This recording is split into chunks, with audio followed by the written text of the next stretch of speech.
তুই যা আমার বাড়ি থেকে বেরিয়ে যা, তোর মতন ছেলে আমার দরকার নাই। আমার বাড়িতে যা, তোর মুখ না দেখি আর কোনোদিন।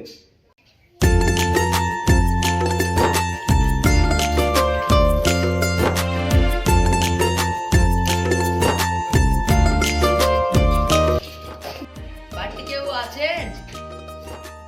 কে? আমি পিয়ন, আপনার একটা চিঠি এসেছে। থামেন, আসছি।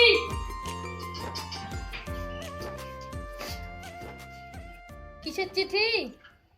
আপনার নামে সরকারি একটা চাকরি এসেছে, মাসে 15,000 টাকা বেতন। ধরে দিচ্ছি। छोटा सा मेरा जहां হীরা বেটা, আব্বা।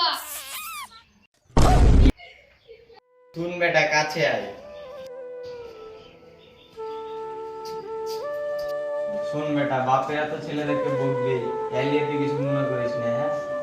রাগ ঝাল করিস না বেটা। চিঠি দে। চ তাহলে পাড়া লোককে মিষ্টি বিলিয়ে আসি, আর একটু জ্বলিয়ে আসিস পাড়া লোককে। চলো তাহলে।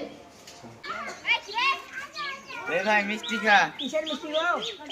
আমার বেটা সরকারি চাকরি পেয়েছে, মাসে 15,000 টাকা বেতন।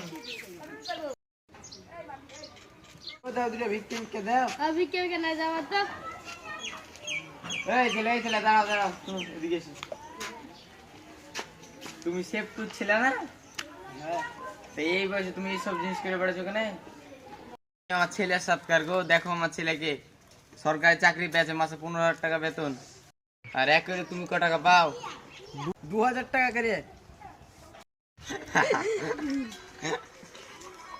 আমার পুরো কথাটা তো শুনো, আমার দিন 2,000 টাকা করে। 2,000 ইনকাম, তাহলে ওর মাসে 60,000 ইনকাম। দে বেটা দে, এসব চাকরি টাকরি করতে হবে না তোকে। শোন, তোকে একটা ভালো কাজ দিয়ে দেবো। এইসব চাকরির কোনো দরকারই হবে না, এ লিবই না আমরা। ও ভাই, তোমার হাত দুটো ধরছি, আমার ব্যানার ভিক্ষে করা শিখিয়ে দেবে, হ্যাঁ? তোমার সাথে লিয়ে যাও, হ্যাঁ? এই যা, তুই ওর সাথে যা, ভিক্ষে টিকে শিখে নিবি।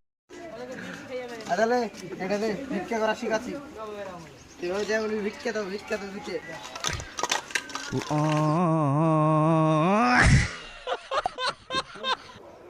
হ্যালো গাইজ, আমরা একটা ভিডিও বানালাম এক্ষুনি। তো এই ভিডিওটা আপনারা যে যে দেখবেন, লাইক কমেন্ট শেয়ার করে দেবেন, আর ভালো লাগলে কমেন্টে বলবেন, আর খারাপ করবে।